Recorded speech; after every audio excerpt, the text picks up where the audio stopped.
Aujourd'hui, nous accueillons Albert Moukébert avec qui nous allons essayer de mieux comprendre comment fonctionne notre cerveau et son rôle dans nos prises de décision. Albert Moukébert est docteur en neurosciences et psychologue clinicien. Il a publié Votre cerveau vous joue des tours et il utilise tous les formats à sa disposition pour nous aider à comprendre simplement le fonctionnement de notre système nerveux star. Bonjour Albert. Bonjour. Albert, pour te présenter, est-ce que tu peux nous expliquer comment on devient un expert du fonctionnement du cerveau? Hem, Déjà, on devient un expert d'une partie du fonctionnement du cerveau parce qu'il est très, très complexe et c'est très important parce que ça aussi, c'est quelque chose qui arrive souvent, c'est qu'on par exemple, va m'appeler pour me poser des questions sur le cerveau, sur des choses dont je suis pas expert. Le cerveau, c'est probablement l'organe le plus complexe qu'on connaisse de l'univers et en général, on fait des études. Moi, j'ai fait donc un master de psycho qui est pour comprendre plus l'appareil psychique, donc pas nécessairement le cerveau. Puis j'ai fait une thèse en neurosciences pour comprendre une partie très spécifique du fonctionnement d'une partie du cerveau. Il faut se rappeler que les neurosciences, c'est quelque chose de très récent, que jusqu'à il y a 60-70 ans, la majorité des choses qu'on savait sur le cerveau étaient soit en observant des cerveaux de personnes décédées ou bien avec des personnes qui ont eu des accidents. C'est vraiment avec nos progrès technologiques qu'on a pu étudier des cerveaux de personnes qui sont vivantes et en bonne santé. Et donc, il y a encore beaucoup, beaucoup de choses à apprendre. Alors justement, les neurosciences, on en parle beaucoup en ce moment. Qu'est-ce qu'elles nous apprennent sur les comportements?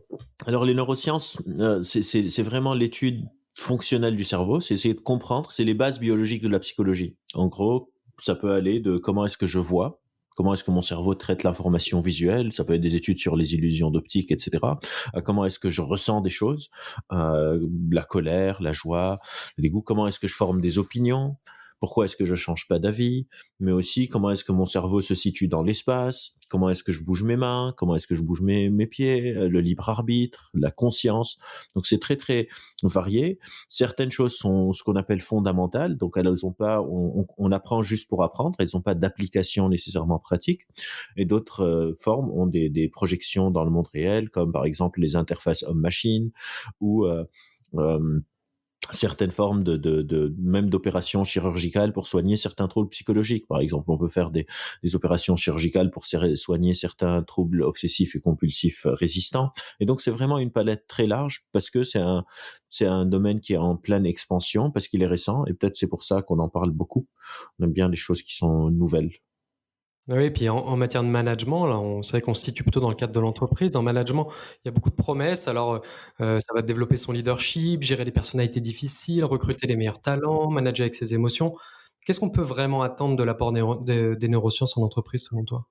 Alors franchement, ma réponse doit peut-être être bizarre, mais peut-être c'est parce que je travaille en neurosciences. Pas grand-chose pour le moment. Une grande partie de ce qu'on appelle neurosciences quand on parle de leadership, d'entreprise, etc., c'est peut-être un scoop, mais c'est pas vraiment des neurosciences. C'est souvent des choses qui sont basées sur la psychologie sociale, sur la psychologie cognitive, sur la psychologie clinique, et pour des raisons de marketing, on va dire, c'est repackagé avec le mot neurosciences parce que ça fait plus, je sais pas, plus scientifique ou plus sexy. Mais en grande partie, la majorité des interventions de personnes qui disent on utilise les neurosciences pour leadership, team building, recrutement, etc. C'est pas vraiment des neurosciences. Et alors, on utilise les neurosciences. Toi, tu as écrit un ouvrage qui s'appelle Votre cerveau vous joue des tours. Ouais. Mais alors, explique-moi dans quelle situation je dois me méfier de mon propre cerveau, alors? Euh, Alors donc par exemple mon livre c'est pas juste c'est ce qu'on appelle peut-être que on peut utiliser le mot science cognitive, ça va être plus simple pour lever la confusion dont je parlais tout à l'heure sur en entreprise souvent on dit neurosciences mais c'est pas des neurosciences. Les sciences cognitives c'est un peu on a décidé à un moment d'essayer de comprendre le cerveau sous toutes ses coutures, donc la psychologie, la linguistique, la philosophie, les neurosciences, la neurologie, etc. Et on a fait juste les sciences cognitives. Et donc mon livre se base sur les sciences cognitives pour expliquer qu'effectivement on peut pas tout le temps se faire confiance. On est dans une ère un peu bizarre où on promouvoit beaucoup le doute, mais le doute des autres. De pas croire ce qu'on lit dans les médias, ce que vous entendez à la télé, les politiciens, de se méfier des experts, etc. Et en face, il y a tout un pan ce qu'on appelle le développement personnel, de se faire confiance.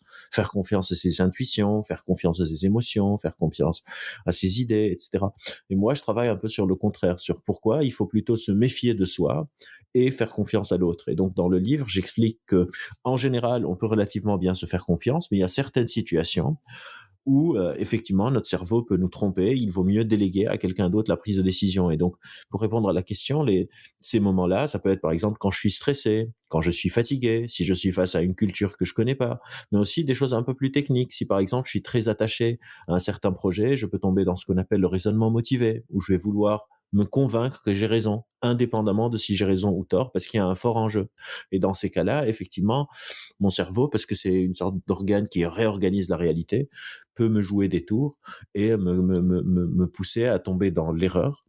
Et donc, dans le livre, j'explique comment notre cerveau reconstruit ce réel et puis quelles sont ces situations à risque euh, qu'on a mentionnées très brièvement, en sachant que votre cerveau vous joue des tours, c'est aussi des fois des tours cool. C'est-à-dire, là, je vous parle, mon cerveau ne me prend pas la tête avec la sensation de la chaise sur mon dos, les bruits qui peuvent venir de l'extérieur, etc. C'est-à-dire, la majorité du temps, ça fonctionne très très bien, mais effectivement, il y a des moments où ça peut nous induire à prendre des décisions ou avoir des réactions qui sont pas nécessairement bénéfiques pour nous, pour notre entourage. Et dans ces cas-là, le doute de soi pourrait être plus utile que se faire confiance. Alors, tu as travaillé sur les freins individuels et collectifs au passage à l'action. Alors, notamment, tu as illustré ça sur la question de l'urgence climatique. Est-ce que tu peux nous en parler? Alors, il y a quelques mois, ou peut-être même un an maintenant, j'ai fondé un laboratoire qui s'appelle Act Lab. Vous pouvez aller voir notre site sur internet. Et le Act Lab le but est vraiment d'étudier les freins comportementaux et psychologiques à l'échelle individuelle et systémique face à l'urgence climatique. En gros, euh, en psychologie, on a quelque chose qui s'appelle la intention action gap, le trou intention action. C'est-à-dire, on a une sorte de trou entre quand on a l'intention de faire quelque chose et quand on passe à l'action. Une des formes, pour que ça soit plus clair pour tout le monde, une des formes qu'on connaît tous de la intention action gap, c'est ce qu'on appelle la procrastination. Je me dis, je vais faire quelque chose et je le fais pas.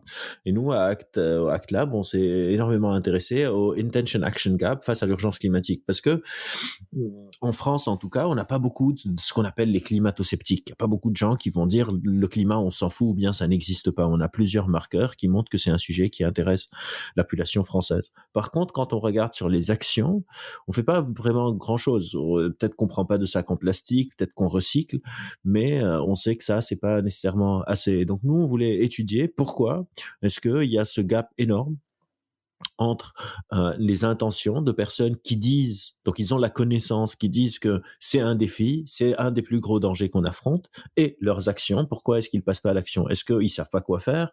Est-ce qu'ils savent mais c'est trop contraignant? Est-ce que c'est les habitudes? Est-ce que c'est l'offre? Donc aussi le système. Si moi, par exemple, je veux manger local, mais mon supermarché n'a que des grenades qui viennent du Pérou, bah, ça va être compliqué parce qu'il faut que je fasse avec les choix qui sont mis à ma disposition. Et donc, on étudie aussi bien donc au niveau du système, la société, le système économique, le système politique, mais même les systèmes familiaux, les systèmes de couple, les systèmes de groupe de potes. Si avec mes potes, on est habitué chaque année à faire un voyage quelque part de loin pour passer du temps ensemble, ça c'est un facteur systémique qui peut m'empêcher d'avoir des comportements plus pro-écologiques, et aussi bien à l'échelle individuelle. Est-ce que c'est trop dur pour moi? Est-ce que j'ai pas reçu la bonne information, etc. Et donc, on étudie ces freins cognitifs et comportementaux.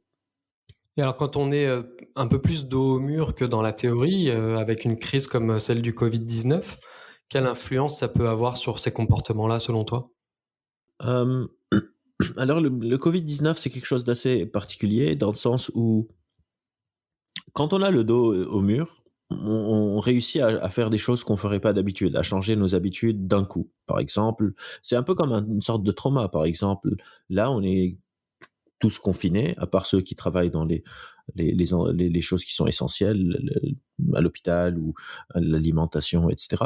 On est tous confinés, mais ça, c'est quelque chose, on n'y pense pas, mais c'est quelque chose que personne n'aurait accepté en dehors de temps de crise. Si on dit à tout le monde, on va vous séquestrer chez vous, vous n'avez pas le droit de sortir, parce qu'on veut sauver la fonte des carottes glaciaires, je suis pas sûr que les gens resteraient dedans. C'est parce que le danger est immédiat et à l'échelle de l'individu. Par contre, le risque, c'est que une fois qu'on n'est plus dos au mur, et ça, notre espèce l'a montré plein, plein, plein de fois, c'est qu'on revienne très, très vite aux habitudes. Le proverbe, genre chasser le naturel, il revient au galop. C'est un peu le risque dans lequel on peut se retrouver maintenant. Parce que les raisons, par exemple, pour lesquelles le Covid a émergé, oui, c'est vrai que c'est une personne en Chine qui a mangé un pangolin qui était en contact avec une chauve-souris. Mais par exemple, les raisons peuvent être le réchauffement climatique est très impliqué dans ce qu'on voit. C'est la destruction de l'habitat naturel qui fait que les hommes sont de plus en plus en contact avec des animaux sauvages potentiellement porteurs du virus, etc. Et on ne pense pas à tout ça. Et donc, le risque, c'est qu'une fois que cette crise soit passée, que ça soit parce qu'on a découvert un vaccin, parce que la majorité de la population a été immunisée, etc., c'est qu'on revienne à avant sans prendre conscience de que ce sont nos comportements qui nous ont emmenés où on est aujourd'hui, que ce soit le déplacement massif des populations, etc., etc. Et donc, ça va être très intéressant de voir pas seulement comment on réagit quand on est face au mur, mais quand on a réagi alors qu'on est face au mur, comment est-ce qu'on va réagir une fois que le mur n'est plus derrière nous? Et c'est ça où le challenge va être. Parce que quand on est dos au mur, les gens, comme vous le voyez, acceptent même des conditions assez draconiennes, ou draconiques, je sais plus c'est quoi le mot, Draconienne, ouais. draconiennes. Mais ça, c'est juste tant que le mur est derrière nous. Et il faut pas sous-estimer la capacité à l'homme d'oublier qu'il était derrière un mur une fraction de seconde, qu'il était dos au mur une fraction de seconde après que le mur ne soit plus derrière lui. Et alors, est-ce qu'il y a des choses où on peut préparer notre cerveau? Est-ce qu'il y a des exercices ou des choses qu'on peut faire dès maintenant pour que la reprise justement, heu, intègre plus cette prise de conscience-là? Et la suite de la question, c'est comment on peut fonctionner de façon coordonnée par rapport au cerveau? Agir sur le sien, c'est déjà difficile, mais alors de façon coordonnée, comment c'est possible? Vous touchez à des points qui sont un peu des clés de voûte de la problématique. La première, c'est comment est-ce qu'on peut ne pas revenir? Bah, on est des êtres un peu d'habitude et ça dépend combien ça va durer et combien de nouvelles habitudes est-ce qu'on met en place. Et aussi, il faut pas tomber dans le piège de la responsabilité individuelle. C'est-à-dire, si moi, par exemple, je décide que je vais vouloir travailler moins parce que j'ai pris conscience qu'on travaillait trop et je veux consommer moins parce que j'ai pris conscience qu'on consommait trop et que je vais relativement bien en consommant beaucoup moins et en travaillant beaucoup moins, mais tout le reste de la société décide de retravailler comme avant, bah, je vais probablement me faire virer de mon boulot. Donc, je peux pas vraiment faire beaucoup de choses à l'échelle individuelle, à part essayer de faire de la persuasion pour que le système prenne. À l'échelle systémique, vous avez touché du point une des trois raisons qui peuvent empêcher un changement systémique. Donc, la première, c'est comment est-ce qu'on peut faire pour que l'information circule bien et que les décideurs, donc les personnes qui peuvent agir sur le système parce qu'on les a mis en situation de responsabilité, prennent en compte ces décisions et agissent dessus. Donc ça, c'est la cause 1 qui peuvent empêcher un changement systémique. C'est est-ce que les décideurs ont accès à l'information? La deuxième, c'est est-ce que les personnes qui décident ont une motivation de vouloir faire ça? C'est-à-dire, est-ce que les personnes qui décident voient les bénéfices qu'ils peuvent tirer à faire ça? Un exemple malheureux de ça, par exemple, c'est les salaires du corps soignant. Ça fait des années qu'ils font grève, mais les décideurs estimaient que c'était pas une priorité. Et donc, une infirmière est payée à peu près le SMIC. Et si vous voulez savoir, j'ai travaillé parce qu'à l'hôpital pendant presque une décennie. L'indemnité pour une infirmière de s'exposer à un risque comme le Covid-19, c'est 1,09 € par jour d'indemnité. Mmh. Et pendant longtemps, ils disaient non, mais les décideurs n'avaient pas vraiment de motivation. Donc, on peut espérer qu'on va avoir la motivation, pas seulement de réinvestir le secteur hospitalier, mais aussi l'éducation et l'écologie, parce que ces trois pans sont les pans qui créent un système résilient. Et le troisième obstacle qui peut empêcher un système d'agir, c'est celui que vous avez mentionné. C'est comment est-ce qu'on fait pour coordonner beaucoup de personnes. C'est un problème de coordination. Je vais vous donner un exemple de pensée très simple juste pour expliquer cette problématique. Imaginez qu'on est tous d'accord que Facebook c'est nul, qu'on sait tous que Mark Zuckerberg est en train de voir ce qu'on mange et quelle est la couleur de notre pyjama. Et on se dit, on veut plus, je me dis, Albert, il faut que tu sois raisonnable, il faut plus que tu restes sur Facebook, il ne respecte pas tes données privées. Donc, j'ouvre un truc qui s'appelle l'APM Book, et je me dis, l'APM Book, ça va être transparent et hyper éthique et hyper responsable. Donc, je quitte Facebook, je vais sur l'APM Book, sauf que sur l'APM Book, il n'y a pas mes potes, il n'y a pas ma famille, il n'y a personne. Donc si je poste, il n'y a personne qui répond. Au bout de quelques jours, je vais être fatigué, je vais probablement revenir sur Facebook. La difficulté, c'est que dans cette expérience de pensée, tous les utilisateurs de Facebook sont d'accord que Facebook est nul, mais on n'arrive pas à coordonner une action collective pour faire le changement. Et donc, dans ce cas-là, il n'y a pas vraiment de coupable. C'est un problème de coordination. On est tous d'accord qu'on voudrait aller sur APM Book. Et s'il y avait une sorte de chef d'orchestre, de magicien qui peut dire, écoutez les gars, demain à 8 heures du matin, on ferme tous Facebook, on va tous sur APM Book, probablement que ça se ferait hyper bien.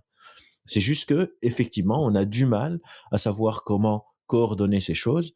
Et pour une situation comme le Covid, on voit très bien dans des situations de danger, j'en parle par exemple dans le livre, dans des situations de stress, c'est pas les meilleures situations de coordination, et on voit comment il y a beaucoup de polémiques où on n'arrive pas à être d'accord sur des choses sur lesquelles on ne devrait probablement même pas avoir d'avis si on n'est pas virologue, si on n'est pas épidémiologue ou expert en coronavirus, comme par exemple la polémique sur l'hydroxychloroquine et le professeur Raoult et tout ça, où toute la population devient un peu comme tous les Français sont des entraîneurs d'équipes de foot. Là, tous les Français sont soudainement virologues sur une molécule dont ils ignoraient l'existence il y a même pas 2 semaines.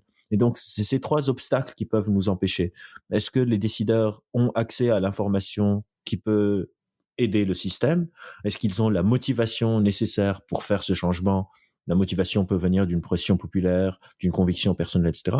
Et 3, est-ce qu'il y a des mécanismes de coordination assez développés pour qu'on puisse avoir une action qui mobilise tout le monde pour que tout le monde puisse adhérer au lieu que chacun se mobilise seul dans son coin, comme par exemple ça a pu être le cas avec le réchauffement climatique. Beaucoup de personnes ont fait des initiatives personnelles et au bout d'un moment ils s'essoufflent, ils abandonnent et il n'y a pas de coordination d'un changement massif ensemble. C'est vraiment problématique. Il y a beaucoup de théories, notamment sur la théorie du jeu par exemple, sur ces sujets. Albert, merci pour cet échange passionnant. L'ambition de l'APM, c'est d'aider les entrepreneurs à se transformer, à créer de la richesse et à contribuer de façon positive au monde qui les entoure. Quels conseils pourrais-tu donner aux entrepreneurs qui veulent passer à l'action mais restent bloqués dans l'intention? Alors, la première, c'est d'identifier, j'en parle dans mes expertises APM, ce qu'on appelle leur locus de contrôle, c'est-à-dire quelles sont les choses sur lesquelles ils peuvent agir, quelles sont les choses sur lesquelles ils ne peuvent pas agir. Souvent, on dépense beaucoup de temps à perdre de l'action sur des choses qui sont hors de mon contrôle. Et des fois, je peux me raconter une histoire que je ne peux rien faire, alors que c'est des choses qui sont sous mon contrôle. Donc, être vraiment sûr de ce que je contrôle, ce que je contrôle pas, c'est un peu ce que je conseille d'appliquer même dans le confinement. Ça n'a rien de s'énerver sur la date du déconfinement. C'est pas quelque chose que je contrôle, mais je peux contrôler mon énervement, par exemple, ou en tout cas le mitiger, ou contrôler la série que je veux regarder, ou la sieste que je veux faire. Donc, se focaliser sur ce qu'on contrôle et surtout essayer tout le temps de faire des impulsions systémiques dans vos entreprises. Motiver les troupes sans créer un contexte. On est des êtres qui ne sont pas désincarnés. On est tout le temps conditionnés par notre contexte. Et c'est très important de prendre en compte ce contexte, alors qu'on est dans une culture qui domine un peu, où il y a un récit dominant qui est plus sur l'individu, le succès d'un individu, le succès d'une start-up, etc. Ce qui est important, c'est aussi le système autour et comment est-ce qu'on crée un système plus résilient et pas juste des individus plus résilients. Merci beaucoup. Merci à vous.